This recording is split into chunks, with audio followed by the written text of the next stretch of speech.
Morning students, welcome to economics online classes. In this video I would like to explain another important concept is law of demand. So in earlier video we discussed the meaning of demand.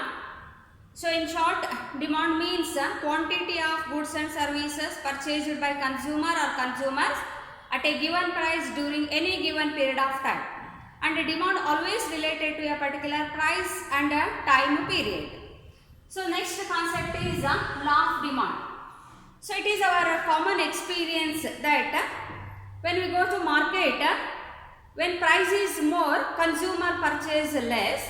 When price is less, consumer prefer to purchase more. That means, so in a normal situation, people purchase more at higher price, less at lower price. That means there is an inverse relationship between price and quantity demand. When price is more, quantity demand is less. When price is less, quantity demand is more.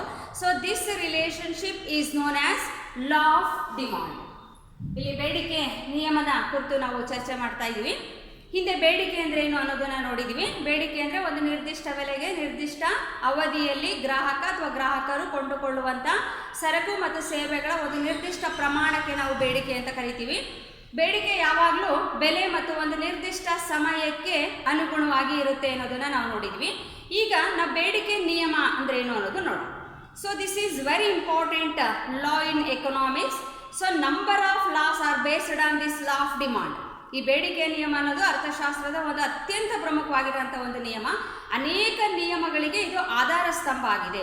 ಅಂದರೆ ಅನೇಕ ನಿಯಮಗಳು ಬೇಡಿಕೆ ನಿಯಮವನ್ನು ಆಧಾರವಾಗಿ ಇಟ್ಕೊಂಡು ಚಲಾವಣೆಗೆ ಬಂದಿರೋದನ್ನ ನಾವು ನೋಡ್ತೀವಿ. ಹಾಗಾದ್ರೆ ಏನು ಹೇಳುತ್ತೆ ಬೇಡಿಕೆ ನಿಯಮ ಅಂತ ನಾವು ನೋಡೋದಾದ್ರೆ, ನಮ್ಗೆಲ್ಲರಿಗೂ ಗೊತ್ತಿದೆ, ನಮ್ಮೆಲ್ಲರ ಒಂದು ಸಾಮಾನ್ಯ ಅನುಭವ ಏನಾಗಿರುತ್ತೆ ಅಂದರೆ, ನಾವು ಮಾರ್ಕೆಟಿಗೆ ಹೋದಾಗ ಮೊದಲು ನಾವು ಬೆಲೆಗಳನ್ನು ವಿಚಾರಿಸ್ತೀವಿ. ಬೆಲೆಗಳು ಹೆಚ್ಚಿದ್ದಾಗ ನಾವು ಕೊಳ್ಳುವಂಥ ಪ್ರಮಾಣ ಕಡಿಮೆ ಆಗುತ್ತೆ. ಬೆಲೆಗಳು ಕಡಿಮೆ ಇದ್ದಾಗ ಕೊಳ್ಳುವಂಥ ಪ್ರಮಾಣ ಹೆಚ್ಚಾಗುತ್ತೆ. ಅಂದರೆ ಹೆಚ್ಚಿನ ಬೆಲೆಗೆ ಅನುಭೋಗಿಗಳು ಕಡಿಮೆ ವಸ್ತುಗಳನ್ನು ಕೊಡ್ತಾರೆ, ಕಡಿಮೆ ಬೆಲೆಗೆ ಹೆಚ್ಚು ವಸ್ತುಗಳನ್ನು ಕೊಡ್ತಾರೆ. ಅಂದರೆ ಇಲ್ಲಿ ಬೆಲೆಗೂ ಮತ್ತು ಬೇಡಿಕೆಗೂ ವಿರುದ್ಧವಾಗಿರೋಂಥ ಸಂಬಂಧ ಇರೋದನ್ನು ನಾವಿಲ್ಲಿ ನೋಡ್ತೀವಿ. ಈ ವಿರುದ್ಧ ಸಂಬಂಧವನ್ನೇ ನಾವು ಬೇಡಿಕೆಯ ನಿಯಮ ಅಂತ ಕರಿತೀವಿ. So this is the law of demand. It explains the relationship between price and quantity demand. So according to this law, when price is more, quantity demand reduces. So when price reduces, quantity demand increases. So there is an inverse relationship between price and quantity demand. Consumer purchase more at lesser price and less at a higher price. So this type of relationship is known as the law of demand. ಇಲ್ಲಿ ಬೇಡಿಕೆ ನಿಯಮ ತುಂಬ ಸರಳವಾಗಿರೋಂಥ ಒಂದು ನಿಯಮ. ಇಲ್ಲಿ ಬೆಲೆಗೂ ಬೇಡಿಕೆಗೂ ಇರುವಂಥ ವಿರುದ್ಧ ಸಂಬಂಧವನ್ನು ಈ ನಿಯಮ ನಮಗೆ ತಿಳಿಸ್ಕೊಡುತ್ತೆ. ಇದು ಎಲ್ಲ ಅನುಭೋಗಿಗಳ ಅನುಭವಕ್ಕೆ ಬಂದಿರುವಂಥದ್ದು. ಬೆಲೆಗಳು ಹೆಚ್ಚಿದ್ದಾಗ ನಾವು ಕೊಳ್ಳುವಂಥ ಪ್ರಮಾಣ ಕಡಿಮೆ ಇರುತ್ತೆ, ಬೆಲೆಗಳು ಕಡಿಮೆ ಇದ್ದಾಗ ನಾವು ಕೊಳ್ಳುವಂಥ ಪ್ರಮಾಣ ಹೆಚ್ಚಾಗಿರುತ್ತೆ. ಬೆಲೆಗೂ ಬೇಡಿಕೆಗೂ ವಿರುದ್ಧವಾಗಿರೋಂಥ ಸಂಬಂಧ ಇದೆ. ನೋಡಿ, ಬೆಲೆಗಳು ಹೆಚ್ಚಾದಾಗ ಬೇಡಿಕೆಯ ಪ್ರಮಾಣ ಕಡಿಮೆ ಆಗುತ್ತೆ, ಬೆಲೆಗಳು ಕಡಿಮೆ ಆದಾಗ ಬೇಡಿಕೆಯ ಪ್ರಮಾಣ ಹೆಚ್ಚಾಗುತ್ತೆ. ಈ ವಿರುದ್ಧ ಸಂಬಂಧವನ್ನು ನಾವು ಬೇಡಿಕೆಯ ನಿಯಮ ಅಂತ ನಾವು ಇದನ್ನು ಕರಿತೀವಿ.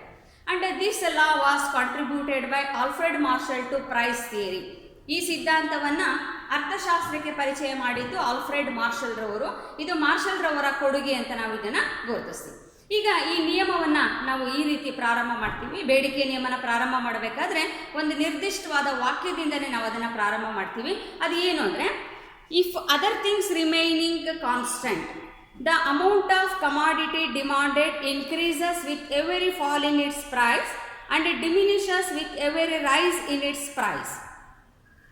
So the law of demand states that other things remaining equal, other things remaining constant, so people purchase more at a lower price and less at a higher price. So quantity demand increases with the fall in price and quantity demand reduces with increase in price. ಆದರೆ ಈ ನಿಯಮ ತುಂಬ ಸರಳವಾಗಿ ಏನು ಹೇಳುತ್ತೆ ಅಂದರೆ, ಇತರೆ ಸ್ಥಿತಿಗತಿಗಳು ಸ್ಥಿರವಾಗಿದ್ದರೆ, ಆ ಇತರೆ ಸ್ಥಿತಿಗತಿಗಳು ಸ್ಥಿರವಾಗಿದ್ದರೆ ನಾವು ಹೆಚ್ಚು ಬೆಲೆ ಇದ್ದಾಗ ಕಡಿಮೆ ಪ್ರಮಾಣದಲ್ಲಿ ವಸ್ತುಗಳನ್ನು ಕೊಡ್ತೀವಿ, ಬೆಲೆ ಕಡಿಮೆ ಇದ್ದಾಗ ಹೆಚ್ಚಿನ ಪ್ರಮಾಣದಲ್ಲಿ ವಸ್ತುಗಳನ್ನು ಕೊಡ್ತೀವಿ. ಅಂದರೆ ಹೆಚ್ಚಿನ ಬೆಲೆಗೆ ಕಡಿಮೆ ವಸ್ತುಗಳನ್ನು, ಕಡಿಮೆ ಬೆಲೆಗೆ ಹೆಚ್ಚಿನ ವಸ್ತುಗಳನ್ನು ಕೊಡ್ತೀವಲ್ಲ, ಇದಕ್ಕೆ ನಾವು ಬೇಡಿಕೆಯ ನಿಯಮ ಅಂತ ನಾವು ಇದನ್ನು ಕರಿತೀವಿ. ಈ ನಿಯಮ ಪ್ರಾರಂಭ ಆಗಬೇಕಾದ್ರೆ ಒಂದು ವಾಕ್ಯದಿಂದ ಶುರುವಾಗುತ್ತೆ. ಅದು ಅದರ್ ಥಿಂಗ್ಸ್ ರಿಮೈನಿಂಗ್ ಕಾನ್ಸ್ಟೆಂಟ್, ಇತರೆ ಸ್ಥಿತಿಗತಿಗಳು ಸ್ಥಿರವಾಗಿದ್ದರೆ. ಅಂದರೆ ಈ ನಿಯಮ ಕೆಲವು ಕಂಡೀಷನ್ಗೆ ಒಳಪಟ್ಟಿದೆ. ಆ ಕಂಡೀಷನ್ ಫುಲ್ಫಿಲ್ ಆದರೆ ಮಾತ್ರ ಬೆಲೆಗೂ ಬೇಡಿಕೆಗೂ ವಿರುದ್ಧವಾಗಿರೋಂಥ ಸಂಬಂಧ ಇರುತ್ತೆ. ಅರ್ಥಶಾಸ್ತ್ರದ ಎಲ್ಲ ನಿಯಮಗಳಿಗೂ ಕಂಡೀಷನ್ಸ್ ಇರುತ್ತೆ ಮತ್ತು ಕೆಲವು ಪೂರ್ವಭಾವಿ ಕಲ್ಪನೆಗಳು ಇರುತ್ತೆ. ಆ ಕಲ್ಪನೆಗಳು ನಿಜ ಆದರೆ ಮಾತ್ರ ನಿಯಮ ನಿಜ ಆಗುತ್ತೆ. ಕಲ್ಪನೆಗಳು ಸುಳ್ಳಾದಾಗ ನಿಯಮನೂ ಸುಳ್ಳಾಗುತ್ತೆ. ಯಾಕೆಂದರೆ ಇದನ್ನು ಹಿಂದೆನೇ ಹೇಳಿದ್ದೀನಿ, ಅರ್ಥಶಾಸ್ತ್ರದ ಎಲ್ಲ ನಿಯಮಗಳು ಮಾನವನ ನಡವಳಿಕೆಗಳನ್ನು ಕುರಿತು ಅಭ್ಯಾಸ ಮಾಡೋದ್ರಿಂದ ಎಲ್ಲರ ನಡವಳಿಕೆಗಳು ಎಲ್ಲ ಕಾಲದಲ್ಲೂ ಒಂದೇ ರೀತಿ ಇರೋದಿಲ್ಲ.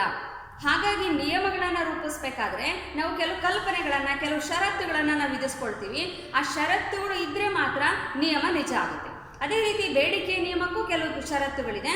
ಆ ಷರತ್ತುಗಳು ಸ್ಥಿರವಾಗಿದ್ದರೆ, ಅಂದರೆ ಇತರೆ ಸ್ಥಿತಿಗತಿಗಳು ಸ್ಥಿರವಾಗಿತ್ತು ಅಂದರೆ ಆಗ ಬೆಲೆಗೂ ಬೇಡಿಕೆಗೂ ವಿರುದ್ಧ ಸಂಬಂಧ ಇರುತ್ತೆ ಅನ್ನೋದನ್ನ ಈ ನಿಯಮ ನಮಗೆ ತಿಳಿಸ್ಕೊಡುತ್ತೆ.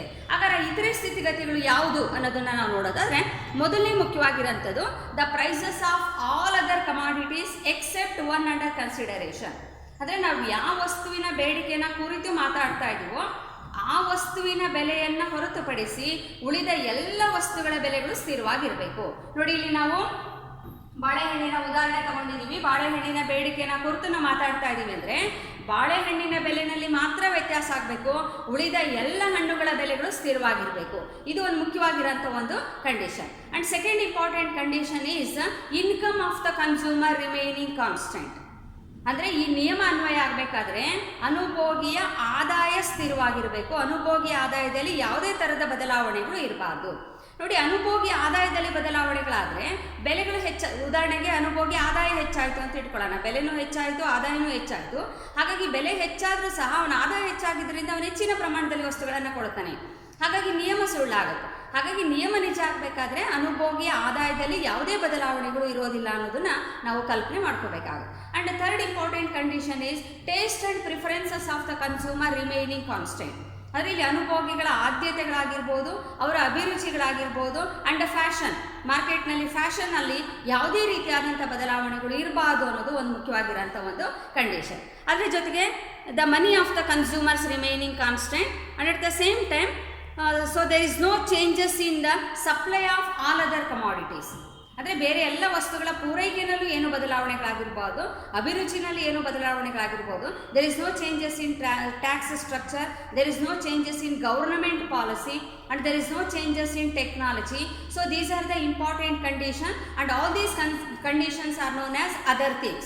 So if all other things are remaining constant, so then there is an inverse relationship between prices and quantity demand. So then only consumer purchase less at higher prices and more at lower prices. ಇವೆಲ್ಲವನ್ನು ಸೇರಿಸಿ ನಾವು ಇತರೆ ಸ್ಥಿತಿಗತಿಗಳು ಅಂತ ಕರಿತೀವಿ.